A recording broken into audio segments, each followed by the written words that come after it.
ભારત દુનિયાની ચોથી સૌથી મોટી અર્થવ્યવસ્થા બનવાની વાત કરે છે. $5 ટ્રિલિયન ઇકોનોમીનું એક ટાર્ગેટ ધરાવે છે. શેર માર્કેટ નવા રેકોર્ડ બનાવે છે. સ્ટાર્ટઅપ્સ યુનિકોર્ન બને છે અને હવે એક એવો આંકડો સામે આવ્યો છે જે ભારતની બદલાતી ઇકોનોમીની એક કંઈક નવી જ કહાની કહે છે. આ આંકડો કહે છે કે ભારતમાં વર્ષે 100 કરોડથી વધુ કમાણી કરતા લોકોની સંખ્યા વધીને 576 થઈ ગઈ છે, જે મોટો વધારો દર્શાવે છે. આ આંકડો ભારતની બદલાતી ઇકોનોમિક સ્ટોરી તરફ કંઈક ઇશારો કરે છે અને તેની સાથે એક મોટો સવાલ પણ જોડાયેલો છે. શું ભારત ધનિક બની રહ્યું છે કે માત્ર ભારતીયોનો એક નાનો વર્ગ સુપર રિચ બની રહ્યો છે? કેન્દ્ર સરકારે સંસદમાં એક મહત્વનો આંકડો રજૂ કર્યો છે અને આ આંકડો એક નવી પેટર્ન તરફ ઇશારો કરે છે.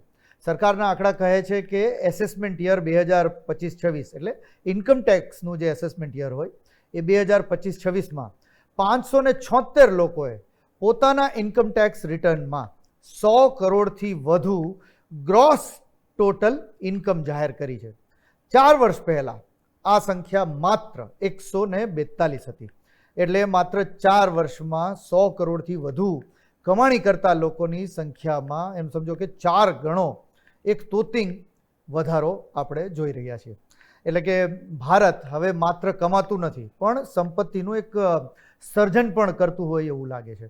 1990ના દાયકામાં ભારતની સૌથી મોટી કંપનીઓનો અર્થ હતો કે ટાટા, બિરલા, બજાજ, ગોદરેજ, એટલે કે મોટે ભાગે જે હેરિટેજ ઇન્ડસ્ટ્રીયલ હાઉસીસ હતા એ. પણ છેલ્લા 5 વર્ષમાં ભારતની વેલ્થ સ્ટોરી સંપૂર્ણ બદલાઈ ગઈ છે. આજે સંપત્તિ માત્ર ફેક્ટરીઓમાં નથી બનતી. સંપત્તિ બને છે શેર માર્કેટમાં, સ્ટાર્ટઅપ્સમાં, આઈપીઓમાં, ઇસોપમાં અને ડિજિટલ ઇકોનોમીમાં. ભારત આજે વિશ્વની ત્રીજી સૌથી મોટી સ્ટાર્ટઅપ ઇકોસિસ્ટમ છે. 2020 પછી આઈપીઓની લહેર આવી. શેર બજારમાં લાખો નવા રોકાણકારો જોડાયા.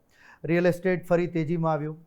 પીએલઆઈ જેવી યોજનાઓએ મેન્યુફેક્ચરિંગને વેગ આપ્યો અને તેનું પરિણામ આજે આપણને ફિગર્સમાં, ઇકોનોમિક ફિગર્સમાં દેખાય છે. માત્ર 100 કરોડ ક્લબ નહીં, આખો અલ્ટ્રા રિચ ક્લબ વધી રહ્યો છે. તાજેતરના અંદાજ મુજબ ભારતમાં $30 મિલિયન એટલે કે અંદાજે 250 કરોડથી વધુ સંપત્તિ ધરાવતા અલ્ટ્રા હાઈ નેટવર્થ ઇન્ડિવિજ્યુઅલ્સની સંખ્યા લગભગ 19,900 સુધી પહોંચી ગઈ છે. માત્ર 5 વર્ષમાં તેમાં લગભગ 60% જેટલો વધારો થયો છે. હવે એક ફર્ક સમજીએ, આ નેટવર્થ છે, 250 કરોડ નેટવર્થ છે, આવક નથી. એટલે નેટવર્થ કોને કહેવાય કે એમાં તમારી સંપત્તિનું ટોટલ વેલ્યુ હોય, કે એમાં તમે ઘર રાખતા હો, શેર્સ રાખતા હો, તમારા બીજા બધા ઇન્વેસ્ટમેન્ટ્સ હોય, એ બધું ટોટલ ગણી અને 250 કરોડ. જ્યારે કે આપણે જે પહેલાં 100 કરોડનો આંકડો પકડ્યો એ કે જેની ટોટલ ઇન્કમ રિપોર્ટ થઈ હોય. બેઉમાં થોડો ફર્ક છે. પણ હવે એક નવી સમસ્યા ઊભી થઈ છે. પ્રશ્ન હવે એ નથી કે પૈસા કેવી રીતે કમાવા, પ્રશ્ન એ છે કે આટલા બધા પૈસા મેનેજ કોણ કરશે?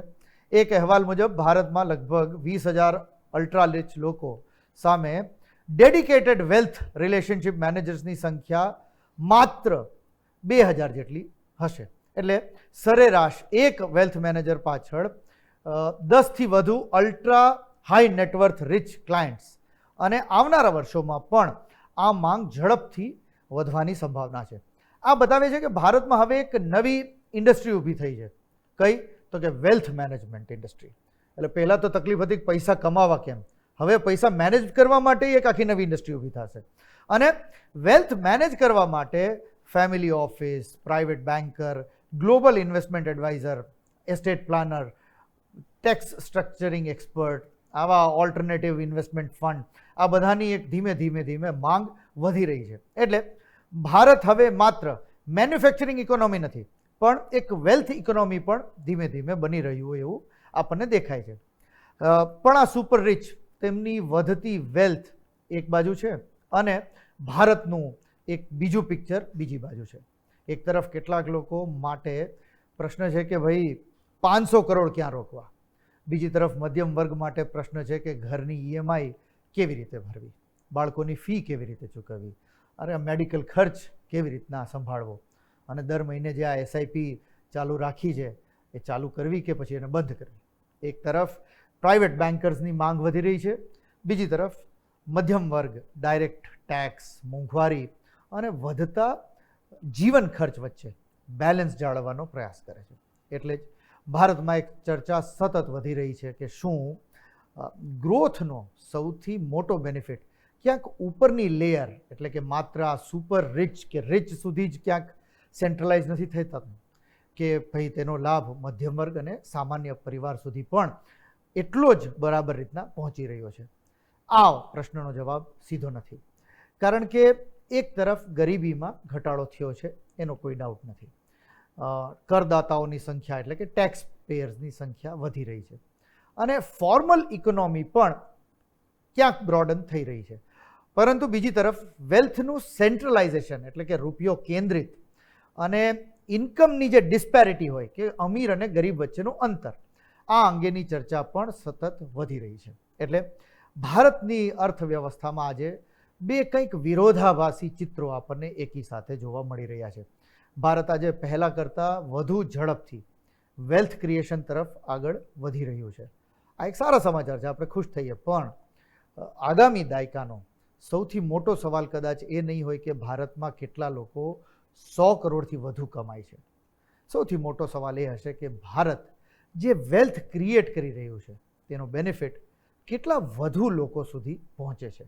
કારણ કે માત્ર અબજોપતિઓ વધે તો દેશ ધનિક બને છે, પરંતુ જ્યારે મધ્યમ વર્ગ વધુ મજબૂત બને, ઇકોનોમિકલી સશક્ત બને, ત્યારે દેશ સાચા અર્થમાં સમૃદ્ધ બને એવું આપણે કહી શકીએ.